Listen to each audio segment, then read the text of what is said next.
गुरुपौर्णिमानिमित्त मी इथं शेवयाची खीर बनवत आहे। नमस्कार, विमलच्या किचनमध्ये तुमचं सर्वांचं खूप खूप स्वागत आहे।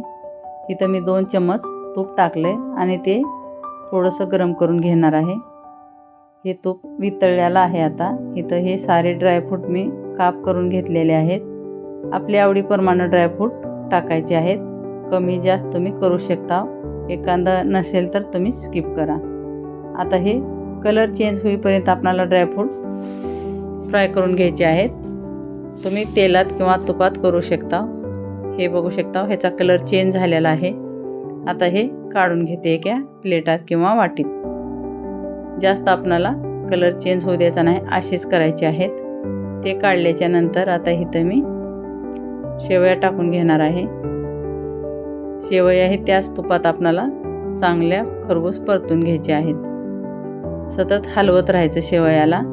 शेवयाच्या जागी तुम्ही तांदळाची खीर करू शकता किंवा मग ड्रायफ्रूट आणि मखाण्याची। तर मी इथं शेवयाची करत आहे। थोडासा कलर आपल्याला चेंज झाला की हे काढून घ्यायचं आहे। मी साईडला 1 लिटर दूध गरम करायला ठेवलेलं आहे आणि ते चांगलं उकळलेलं आहे दूध।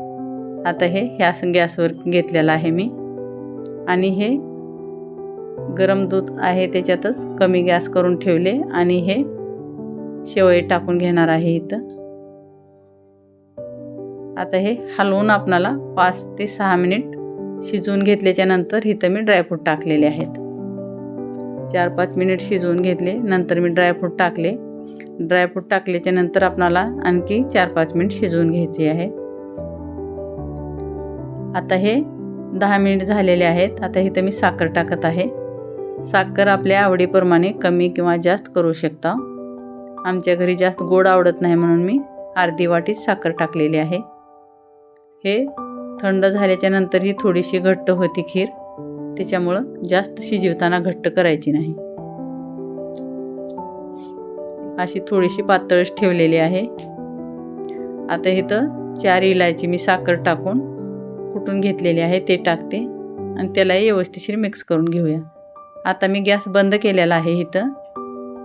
इथं गॅस बंद केल्याच्या नंतर व्यवस्थित इलायची पावडर मिक्स करून घेतले। आता थोडीशी पिस्ता टाकत आहे। इथं पिस्ता टाकल्याच्या नंतर आता सर्व करूया खीर। हे 5 माणसासाठी खीर बनवलेली आहे, बघू शकता। आता हे सर्व करायला घेऊया। गुरुपौर्णिमा निमित्त शेवयाची खीर कशी वाटली याच्यावर थोडासा पिस्ता टाकून घेऊया आणि कमेंट करून नक्की सांगा। लाईक, शेअर, सबस्क्राईब जरूर करा।